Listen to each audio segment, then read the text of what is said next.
Olá pessoal, tudo bem? Aqui é o professor Jean Nunes do Mini Aulas Pesquisa e Direito com o tema Improbidade Administrativa. Vimos nos vídeos anteriores que os agentes públicos podem praticar atos de improbidade administrativa. Não é apenas o servidor, o empregado, qualquer agente público.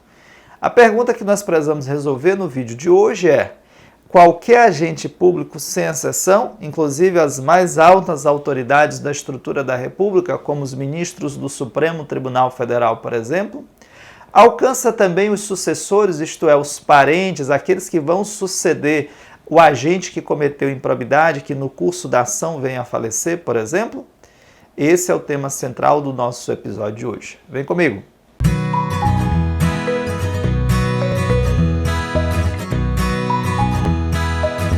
Pessoal, veja que um tema interessantíssimo. Nós estudamos no vídeo anterior que o agente público, isto é, aquele que com ou sem remuneração, transitório permanentemente, desempenha uma função estatal por mandato, emprego, cargo, função, designação temporária, pode cometer ato de improbidade e responder nos termos da Lei 8.429 de 1992.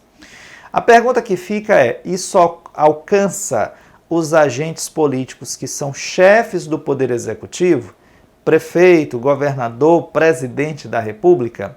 A questão é interessante porque a essas autoridades existe a figura da lei de crime de responsabilidade. Apesar desse nome, tem-se entendido que as infrações ali previstas são muito mais infrações de natureza administrativa que de natureza penal.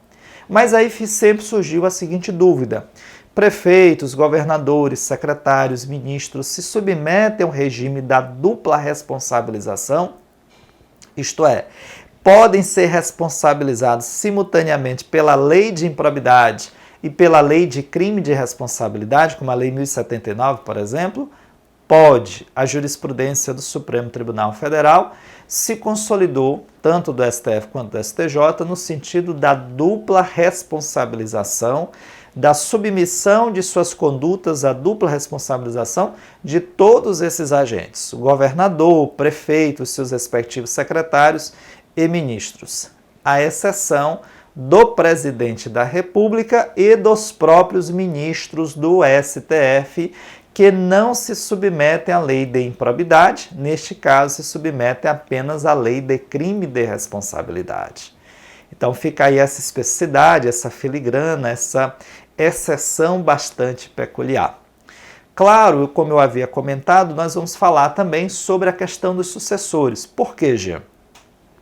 Porque você sabe, o artigo 5º, inciso 45 da Constituição, estabelece que nenhuma pena passará da pessoa do condenado, podendo, entretanto, a obrigação de reparar o dano se estender aos sucessores e contra eles ser executado até o limite do patrimônio transferido.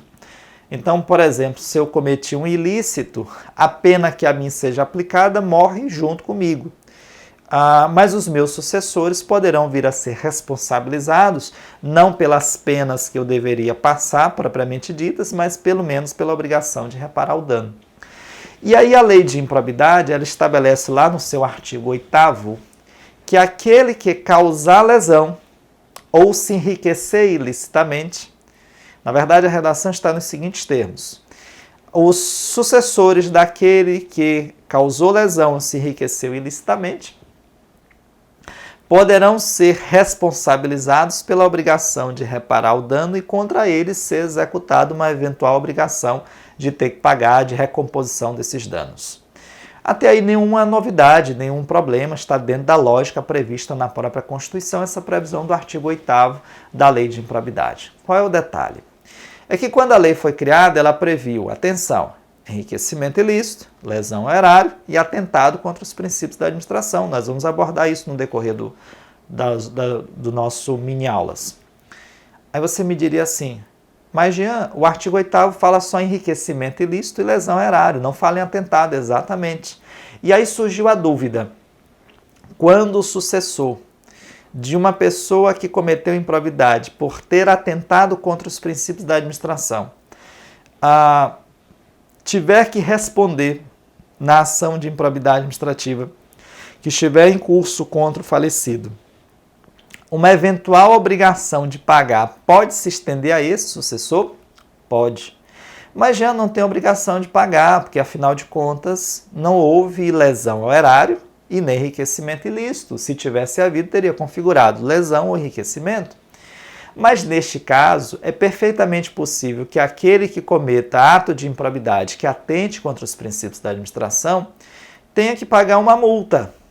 Essa multa não vai, claro, mais contra ele, já faleceu, mas pode perfeitamente, ao que diz a jurisprudência do STJ, ser executada contra os respectivos sucessores.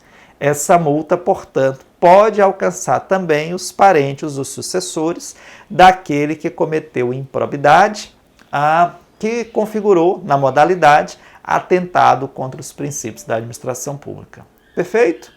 No nosso próximo episódio do nosso Mini Aulas Pesquisa e Direito, nós trabalharemos, claro, a figura agora sim do sujeito passivo, isto é, quem é que pode sofrer um ato de improbidade administrativa. Aguardo você até lá. Um abraço.